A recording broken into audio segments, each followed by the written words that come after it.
Hello students. तो welcome to the world of debit and credit. Student, जैसा कि आप लोगों ने कॉमर्स को चूज किया है, तो कॉमर्स को चूज किया है। अब आपको पता है कि आज तक आपने जो पढ़ा था वो इससे बिल्कुल डिफरेंट सब्जेक्ट्स में डिवाइडेड होने वाला है।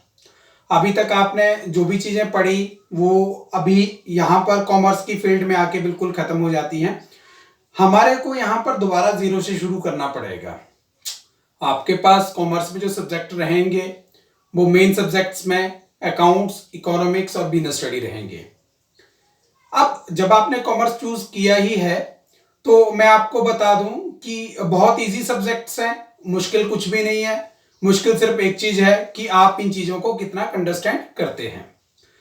जैसा कि आपको पता है मैं आपको अकाउंट्स पढ़ाऊंगा, तो अकाउंट्स जो है वो बहुत मजेदार सब्जेक्ट है।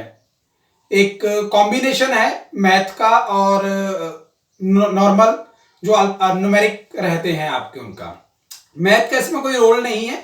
मैथ का सिर्फ इतना सा रोल है कि ऐड, लेस, डिवाइड, मल्टीप्लाई, वो सारे का सारा रोल रहेगा मैथ का। और उसके अलावा एक सिस्टमेटिकली फॉर्मेट बनेगा जो हमारा अकाउंटिंग स्टैंडर्ड के हिसाब से बनते हैं, जो भी हम अकाउंट्स पर बनाएंगे। तो मैं इन चीजों में ज्यादा ना लेके जाऊंगा आपको अभी।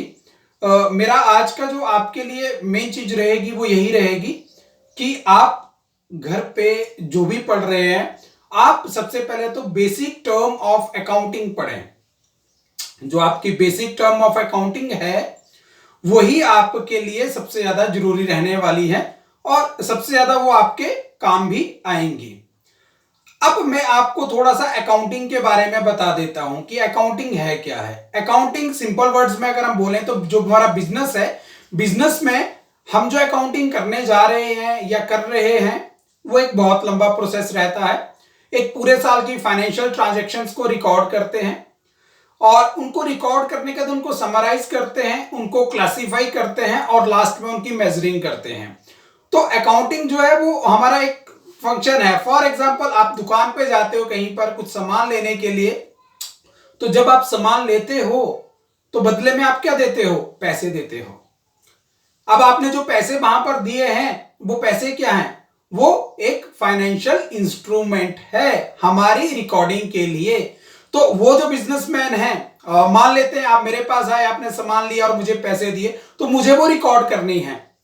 वो रिकॉर्ड करूंगा मैं अपनी जर्नल बुक में। तो उसको क्या किया मैंने? सबसे पहले रिकॉर्ड किया है। रिकॉर्ड करने के तो उसको क्लासिफाई करते हैं। क्लासिफाई करने से मतलब होता है कि कौन सी चीज का था वो, कौन से हेड में जाएगा। और क्लासिफाई करने के बाद उसकी मेजरिंग होती है। मेजरिंग भी किस उसमें कि वो कितनी वैल्यू की थी, क्या था क्या नहीं था। और लास्टली हम इसकी जो है वो एक क्लासिफाइंग करते हैं। क्लासिफाइंग जो हमारी वो बैलेंस शीट्स रहती है जहां पर हमारे इस पूरे के पूरे बिजनेस की ट्रांजैक्शंस का पता लगता है।